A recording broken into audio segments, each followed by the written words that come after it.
Salve pessoal! No vídeo de hoje a gente vai falar um pouquinho aí sobre os 94 anos de uma das figuras mais polêmicas da história aí do século XX, Fidel Castro. Herói para alguns, bandido para outros. Vamos ver então um pouquinho da história dele hoje? Enquanto roda a vinheta, aproveita aí para assinar o canal se você ainda não é inscrito e para ativar o sininho ali que ajuda a gente na divulgação, beleza?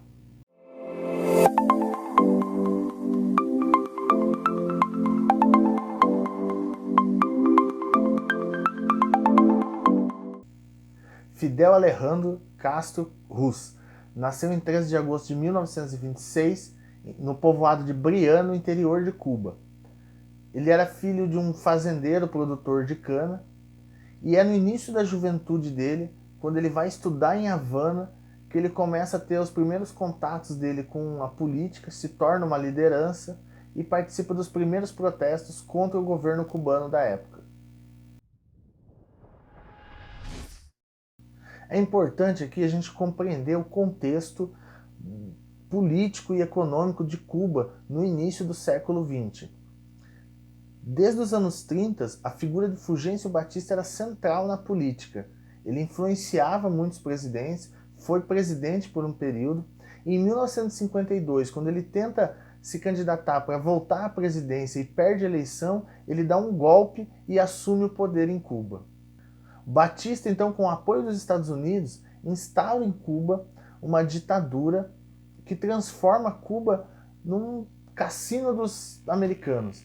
A economia controlada pelos latifundiários americanos que dominavam as plantações de cana-de-açúcar na ilha, e a relação do Fulgêncio Batista com a máfia fez com que fosse facilitada a criação de cassinos e casas de prostituição em Cuba, para atender os turistas norte-americanos.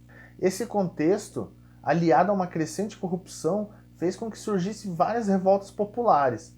E isso fez o governo aumentar cada vez mais a repressão e a censura. E é nesse contexto que o jovem Fidel Castro começa a surgir como liderança dos movimentos, primeiro estudantil e depois movimentos populares mais amplos. Esse jovem Fidel Castro chega em Havana em 1945, antes do golpe do Fulgêncio Batista. E já em 47, ele estava fazendo parte do Partido Socialista Cubano. Ele se torna uma liderança estudantil importante e, após se formar em Direito, ele começa a defender os opositores perseguidos pelo governo cubano, o que vai dando também uma autoridade para ele frente a esses movimentos. Após o golpe de 1952, que leva o Fulgêncio Batista ao poder, o Fidel Castro se torna um ferrenho opositor do regime.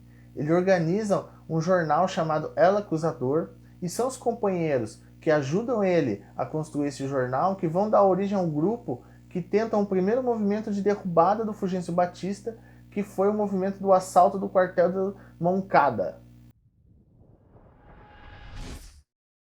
O quartel de Moncada ficava em Santiago de Cuba. A ideia era assaltar o quartel, roubar as armas, armar a população para derrubar o Fulgêncio Batista.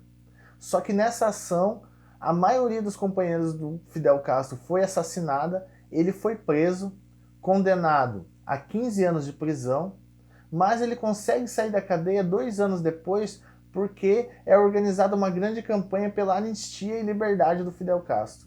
Em liberdade, o Castro se exila no México e começa a organizar um grupo de revolucionários para voltar a Cuba e tomar o poder, derrubando Fulgêncio Batista.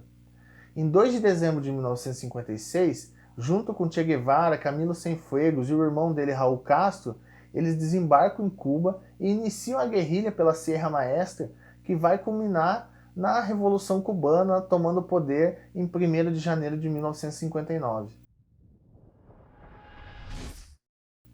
A Revolução Cubana tem um impacto gigantesco na geopolítica mundial do final dos anos 50. Nós estávamos em plena Guerra Fria e surge uma revolução socialista a poucos quilômetros da maior potência capitalista do mundo, que era os Estados Unidos. Isso fez com que os Estados Unidos se tornasse um ferrenho opositor, o principal opositor ao regime cubano, impondo embargos econômicos e sanções contra a ilha. E ao mesmo tempo fez com que a União Soviética se tornasse a grande apoiadora do regime cubano, sustentando ali boas relações econômicas e políticas. Tanto que o fim da União Soviética impacta drasticamente na economia da ilha cubana. Fidel Castro permaneceu como chefe de Estado da Revolução Cubana até 2008. Foram 49 anos como chefe de Estado. Ele é o terceiro chefe de Estado que ficou mais tempo à frente do governo. Ele fica atrás da Rainha Elizabeth II e do rei da Tailândia, Bhumibol. Nesse período, o Castro foi vítima de mais de 643 atentados, a maioria organizados pela CIA, Agência Norte-Americana de Inteligência.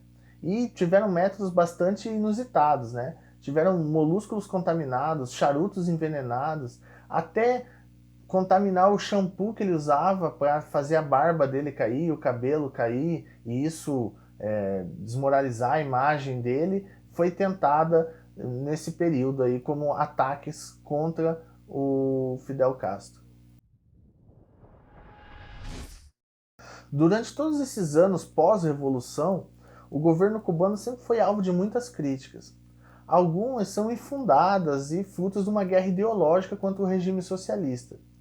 Porém, outras críticas são sérias e precisam ser debatidas. Por exemplo, a maneira como o regime cubano trata e tratou, né, a democracia, as liberdades individuais e a questão das opressões no seu governo devem sim ser debatidas, criticadas e, inclusive, hoje em dia, parte dessas críticas o próprio governo cubano faz sobre como tratou esses temas durante esse período. Por outro lado, não podemos deixar de reconhecer que a vida do povo cubano melhorou drasticamente depois da Revolução. Tanto é que os sistemas de saúde, educação e seguridade social de Cuba são reconhecidos internacionalmente como exemplos. E esse reconhecimento vem de agências como ONU, OMS, que são agências financiadas por grandes países capitalistas ligados ao poder econômico. Índices como os de mortalidade infantil e analfabetismo foram erradicados da ilha depois da Revolução. Então, pessoal, olhando para a trajetória do Fidel Castro, a gente pode concluir que ele não é nem herói nem bandido. Ele é um sujeito da história, cometeu erros e acertos e foi a principal liderança da maior experiência socialista que teve na América Latina. E quanto ao regime cubano, ele também tem erros e acertos, tem várias contradições que precisam ser superadas, mas olhando a experiência dos países capitalistas, a gente pode concluir que as contradições que existem em Cuba hoje não têm resposta no capitalismo, né? Não é uma abertura capitalista que vai resolver os problemas das contradições que tem em Cuba. Pelo contrário, né? Muitas das contradições que a gente vê no regime cubano hoje seriam ainda mais agravadas dentro de um sistema capitalista. Talvez o maior erro da Revolução Cubana tenha sido não avançar no sentido do comunismo, fazendo com que os trabalhadores assumissem o controle dos meios de produção e caminhando por uma superação do Estado. Enfim, você pode concordar comigo ou pode continuar achando que o Fidel Castro é um herói ou achando que ele é um bandido. O que nós temos que reconhecer e todo mundo tem que ter acordo é que não tem como estudar a história do século XX sem dedicar um capítulo para compreender a figura do Fidel Castro e a história da Revolução Cubana. Enfim, pessoal, se você gostou do vídeo, deixa um like aí, um comentário para ajudar na divulgação do canal. Se tiver alguma coisa que você concorda, ou que queira complementar, ou que discorde do vídeo, deixa aí nos comentários também aí para a gente ir conversando sobre o assunto. Até a próxima!